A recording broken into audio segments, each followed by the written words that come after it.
సమావేశాలు మన సమాజానికి చాలా అవసరం. ఈరోజు మీ నేతృత్వంలో అండర్ 18 అసెంబ్లీ సమావేశాలలో డ్రగ్ అబ్యూస్ బిల్, అదేవిధంగా అండర్ 18 హెడ్ క్వార్టర్స్ బిల్తో పాటు శాసనసభలో సభ్యులు లేవనెత్తిన ప్రశ్నలకు వాటికిచ్చే సమాధానాలతో పాటు ప్రభుత్వం తీసుకుంటున్న నిర్ణయాలను కూడా మనం చర్చించుకోవాలి. ప్రతిపక్షాలకు ప్రశ్న అడగడం, ప్రభుత్వాన్ని నిలదీయడం అనేది వాళ్ళ బాధ్యత. ప్రజాస్వామ్యంలో speaker right hand side treasury benches ఉంటాయి, left hand side opposition benches ఉంటాయి.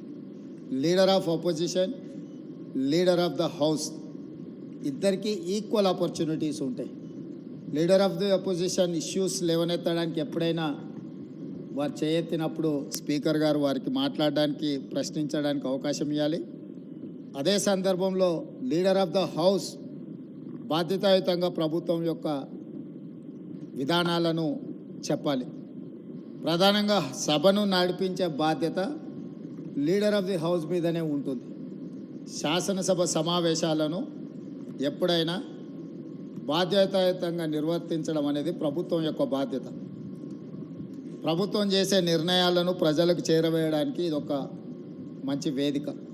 కాబట్టి ఎప్పుడు కూడా ప్రతిపక్షాలు ఒకవేళ సమస్యల తీవ్రతను బట్టి నిరసన తెలిపినా, ఆందోళన చేసినా కూడా ప్రభుత్వం సమన్వయంతో సమస్యలకు సరైన సమాధానం చెప్పుకుంటూ ప్రతిపక్షాలను సమన్వయం చేసుకొని సభను నడిపించడానికి చూడాలి.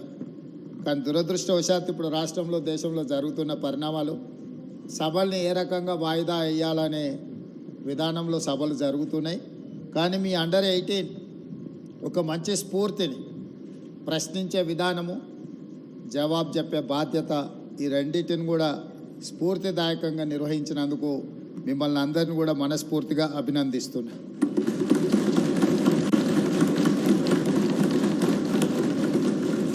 అదేవిధంగా ఈరోజు 14th నవంబర్ భారతదేశ మొట్టమొదటి ప్రధానమంత్రి పండిత్ జవహర్లాల్ నెహ్రూ గారు జన్మదినము. ఇది బాలల దినోత్సవం.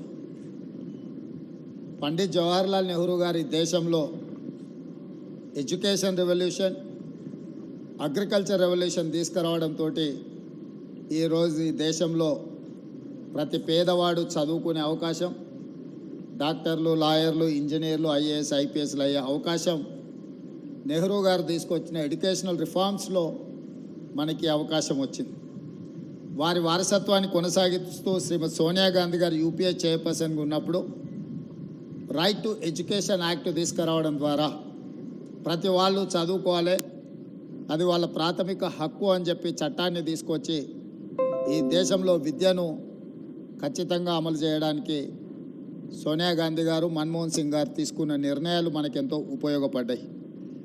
ఈరోజు మీ సభలో, ఈరోజు ఇక్కడ జరుగుతున్న చర్చలో డ్రగ్ అబ్యూస్ బిల్తో పాటు హెడ్ క్వార్టర్స్ అండర్ 18 బిల్తో పాటు ఇప్పుడు శాసనసభకు పోటీ చేయాలంటే 25 సంవత్సరాలు నిబంధన ఉన్నది.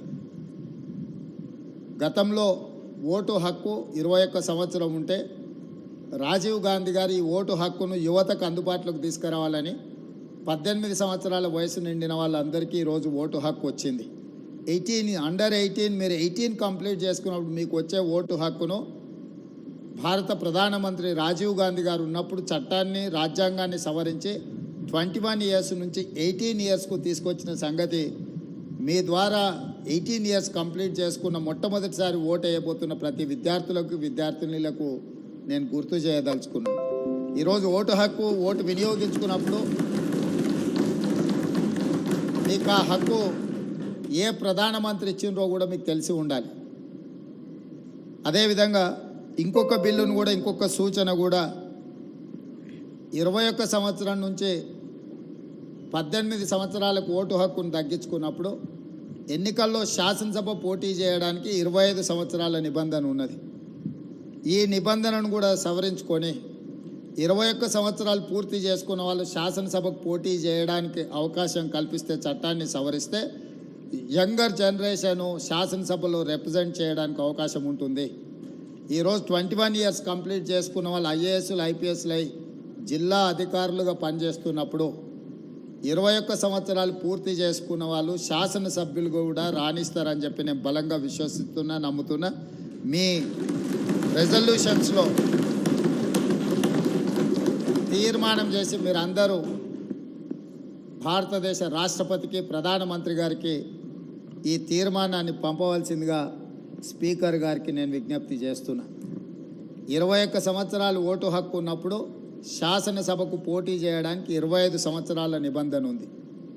ఓటు హక్కు 18 సంవత్సరాలకు తగ్గించినప్పుడు 25 సంవత్సరాలకు పోటీ చేసే నిబంధనను 21 సంవత్సరాలకు తగ్గించడం ద్వారా యువతకు మరింత ప్రాతినిధ్యము చట్టసభలల్లో, ముఖ్యంగా శాసనసభలో అవకాశం కల్పిస్తే మీ యువతకు అవసరాలు ఏముంటాయి, ఆ స్పోర్ట్స్ రిలేటెడా, ఎడ్యుకేషన్ రిలేటెడా, ఎంప్లాయ్మెంట్ రిలేటెడా, మిగతా ఇష్యూస్ని అన్నిటిని కూడా సభలో చర్చించడానికి అవకాశం ఉంటుంది. కాబట్టి ఈ రెజల్యూషన్ కూడా ఈ మాక్ అసెంబ్లీలో పాస్ చేసి మీరు ఈ సభను జరిపిన విధానాన్ని, ఈ సభలో చేసిన తీర్మానాలను రాష్ట్రపతికి పంపిస్తే తప్పకుండా వచ్చే పార్లమెంట్ సమావేశాల్లో ఈ అంశాన్ని ప్రస్తావించాల్సిందిగా ఈ తెలంగాణ నుంచి ప్రాతినిధ్యం వస్తున్న పార్లమెంట్ సభ్యులకు కూడా మీరు ఈ లేఖ ఇవ్వండి. తప్పకుండా పార్లమెంట్లో వాళ్ళు లేవనెత్తడానికి అవకాశం వస్తుంది అని సూచన చేస్తూ ఇంత మంచి సమావేశాన్ని ఏర్పాటు చేసి ఒక స్ఫూర్తిని, ఎందుకంటే చాలామందికి రాజకీయాలు అంటే అదేదో మనం ఎవరము స్వీకరించని వృత్తిలాగా ఒక రకమైన ప్రభావితం చేసే విధంగా ఈరోజు సభలు జరుగుతున్నాయి.